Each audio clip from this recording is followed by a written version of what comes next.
संघर्ष योद्धा मनोजदादा जरांगे पाटील यांचा आज 5वा दिवस उपोषणाचा आहे। कालपासून त्यांनी पाणीही सोडलेलं आहे। सरकार मायबापाने आमच्या त्या मनोजदादांच्या मागण्याचा एकदम मान्यता द्यावी त्यांना आणि ते आंदोलन लवकरात लवकर सोडावं। कालपासून त्यांनी पाणीही सोडलेलं आहे। त्या ठिकाणी जी गैरसोय होत आहे, आमचे जे साहित्य आहे, अन्न पाण्याची जी गाड्या जाणार आहेत त्या गाड्यांना त्यांनी अटकाव करू नये। जास्तीत जास्त आझाद मैदानापर्यंत त्या पोच करण्याचा प्रयत्न करावा आणि जे वाहतूक कोंडी करण्यात येत आहे, आमचा कुठलाही मराठा बांधव त्या ठिकाणी कोंडी करत नाही। आम्ही शासनाने दिलेल्या नियमानुसारच आमच्या सर्व गाड्या चालत आहेत। मनोजदादांचा आदेश आमच्यासाठी एकदम असं अंतिम आहे। त्यामुळे आमचे जे काही मराठा बांधव आहेत त्यांनी सांगितलेल्या ठिकाणीच आमच्या गाड्या लागल्या जात आहेत। पण सरकारने आता सरकारला चिघळवायचं आहे का?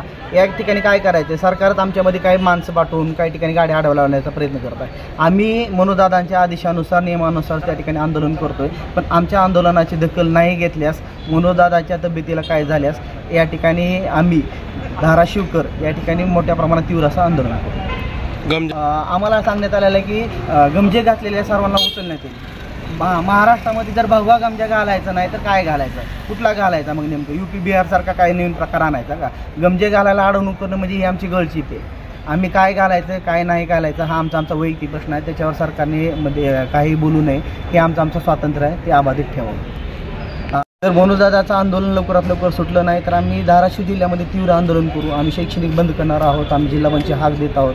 आम्ही जर तिथल्या मागण्या मंजूर झाल्या नाहीत तर आम्ही मुंबईमध्ये जाणारा जो दूध आहे, भाजीपाला आहे, ते सुद्धा आम्ही बंद करायचा प्रयत्न करू। आमच्या जर तिथं बांधवाची जर हेळसाळ झाली, आमच्या जर आंदोलनामध्ये जर तिथं काय करायचा प्रयत्न केला तर आम्ही या ठिकाणी संपूर्ण महाराष्ट्रभर आंदोलन करण्याचा प्रयत्न करू। जिल्हा बंद केव्हा करणार आहेत तसं काय तुम्ही प्रशासनाला कळवलंय का? प्रशासनाला आम्ही तसं दिलेलं आहे।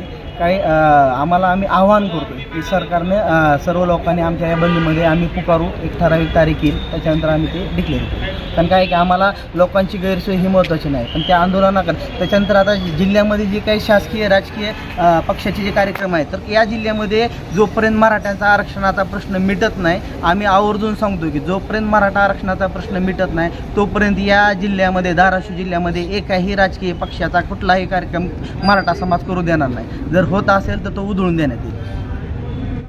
आज सकल मराठा समाज धाराशिव यांच्या वतीने आज जिल्हाधिकाऱ्यांना निवेदन देण्यात आलेलं आहे।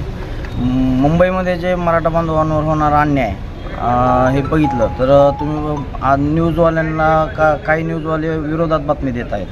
त्या न्यूजवाल्यांचं नाव मनोजदादा म्हणलेत मी घेणार आहे, त्यामुळे काय तो विषय नाही। पण जे मराठा समाजाला बदनाम करण्याचं काम मुंबईमध्ये चालू आहे, या फडणवीस सरकारने आणि भाजपच्या काही चिल्ल्यापिल्ल्यांनी चालू केलेलं आहे। मुंबईमधल्या कार्यकर्त्यांनी काही ठिकाणी आम्हाला असं निदर्शनास आलं आहे की भाजपचे काही कार्यकर्ते मोर्चामध्ये भव्य गमजे घालून उत्मात करत आहेत आणि काही ठिकाणी तर असं जाणवलं आहे की पोलीस सिव्हिल ड्रेसवरती भगवा गमजा आणि भव्य टोपी घालून समाज बांधवांची दिशाभूल करत आहे। मग यांना नेमकं करायचं आहे काय की मराठा समाजाच्या आंदोलनामध्ये मिक्स होऊन आंदोलन उग्र करायचं आहे की काय? आणि जर तसं झालं तर हे फडणवीस सरकारला झेपणार नाही। आणि राहिला विषय, येणारे 2 दिवस आम्ही वाट बघू आणि मुंबईमध्ये जाणारं दूध, भाजीपाला सगळं बंद करू आणि धाराशिव जिल्हा बेमुदत बंदचं आव्हान आम्ही येणाऱ्या 2 दिवसात करणार आहोत।